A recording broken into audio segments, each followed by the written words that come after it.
Después que el grupo não unido en carnaval, SAC y Fundación Música no podem llegar a outro para a organização de Carnaval 61 durante uma reunião com o Ministro de Cultura, tanto SAC como o grupo não unido até uma conferência de prensa. SAC dono de conhecer que não assente com o inteiro processo aqui a Bayfair, para sobre a cada momento não estava sendo que estava uma questão de 4 contra 1. Hasta o ministro não estava dando ouído na SAC. SAC também queda decepcionado durante a reunião. Estão presentes durante conhecer que o Panang SAC Mr. fallecer.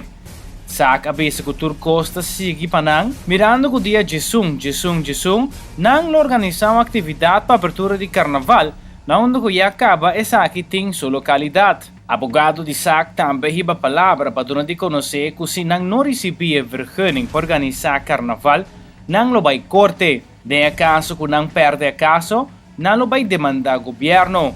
Trata aqui de assim chamar vrijwaring incident, onde o governo tem que vai para responsável por todo o gasto que já acaba a bordo assim para a organização de Carnaval 61. Na outra banda, o Grupo Unido em Carnaval também tem uma conferência de prensa onde o não dona de conhecer que não tem zero confiança em SAC. Não somente terão capacidade para organizar Carnaval, mas também para o que se trata é parte financeira.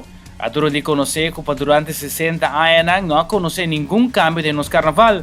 Um exemplo que o Grupo Unido aduna está com o Carnaval 60, estava um carnaval como está agora organizado em forma grande, mas simplesmente copy-paste schedule de carnaval de ano anterior e não faz nada novo. O Grupo Unido aduna de conhecer que não traga schedule também para o que trata Carnaval 61.